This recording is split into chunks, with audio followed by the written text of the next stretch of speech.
Hello and welcome to another bite-sized episode of the Do The Work podcast. I know your time is precious, so we keep these short and sharp so you can get the information that you need and go away and implement it into your lifestyle with your health and fitness.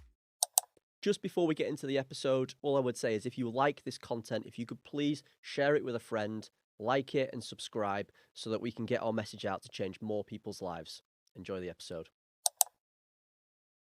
When it comes to being successful with your weight loss, it's less about the weight loss itself and more about the improvement of your habits, your identity, and ultimately improving your behavior and lifestyle.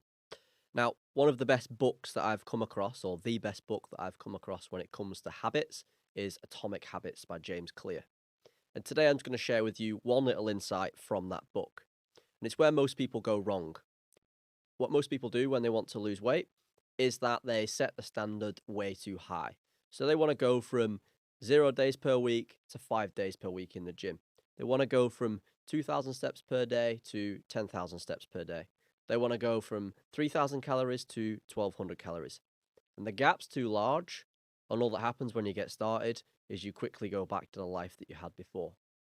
And so James Clear's tip here is that you start much smaller. You break it down into manageable chunks that you can actually do. So 10,000 steps might be a step too far from 2,000, but instead, could you get from 2,000 to 5,000? And that would be an improvement upon where you're at now. Could you start simply by going to the gym once or twice per week, rather than aiming to do 5 days per week? And when you do these things, the magic here is that you start to feel successful.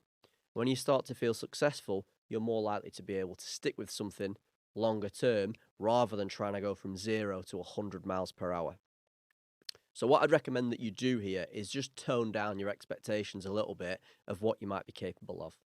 Because coming in, no offense, you're pretty unsuccessful with regards to the habits that you need to achieve the weight loss that you want. And so we need to make things a little bit easier, a little bit smaller. So as I say, with regards to the gym, that might look like aiming for just 1 to 2 sessions per week as a non-negotiable minimum requirement.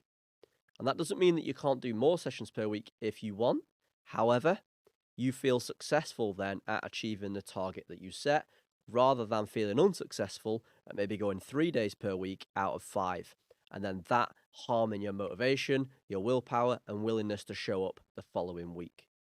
So instead, you feel successful at 1 or 2 gym sessions per week, then you're more likely to go back. And in time, maybe you build on that a little bit. But that's much better than going to the gym 5 days one week and then no days the following week. Consistency is what we want. Behavior change is what we want. Which is why making yourself feel successful is key when it comes to forming new habits. Thanks for tuning in for today's episode. I hope you found it useful. And if you did, you've got the power to share this message as well. So if you have a friend who might find this content useful, please share it with them. And we'll see you on the next episode.